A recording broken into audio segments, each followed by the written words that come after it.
ગુજરાત ખેડૂત અધિકાર સંગઠન દ્વારા મહેસાણા કલેક્ટર કચેરી ખાતે ઓએનજીસી દ્વારા ગેરકાયદેસર જમીન સંપાદન અને અપૂરતું વળતર બાબતે આવેદનપત્ર આપવામાં આવ્યું હતું। મહેસાણા અને પાટણ જિલ્લાના ખેડૂતોએ ઓએનજીસી લિમિટેડ દ્વારા થતા છેલ્લા 30 થી 40 વર્ષથી ખેતીની જમીનો પર ગેરકાયદેસર કબજો અને પોષણકારી વળતરની ફરિયાદ રજૂ કરી જમીન સંપાદન અધિનિયમ 1894 મુજબ હંગામી સંપાદન 3 વર્ષથી વધુ સમય માટે રાખવું તે ગેરકાયદેસર છે।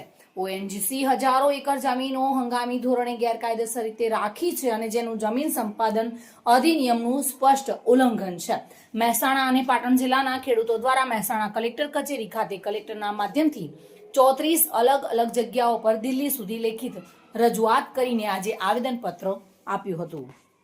ઘણા વર્ષોથી મહેસાણામાં ઓપરેશન કરી રહી છે તેલ ઉત્પાદન કરવાનું અને ગુજરાતના લાખો ખેડૂતોનું શોષણ કરી રહી છે। તે સામે અમે આવેદનપત્ર આપવા માટે આવ્યા છીએ। હાલમાં ઓએનજીસી ખેડૂતોને ખૂબ જ નજીવું ભાડું આપે છે। જે ખેડૂતોની જમીનની કિંમત કરોડો રૂપિયા છે એવા ખેડૂતો આવા નજીવા ભાડાથી પોતાનું ગુજરાન ચલાવી શકે તેમ નથી।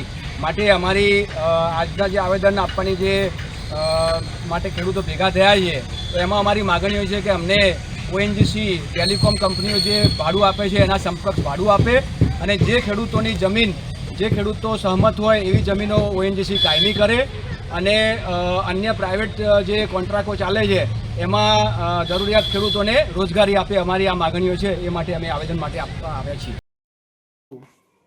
ભાવિન ભાવસાર સાથે bureau report, today Gujarati news.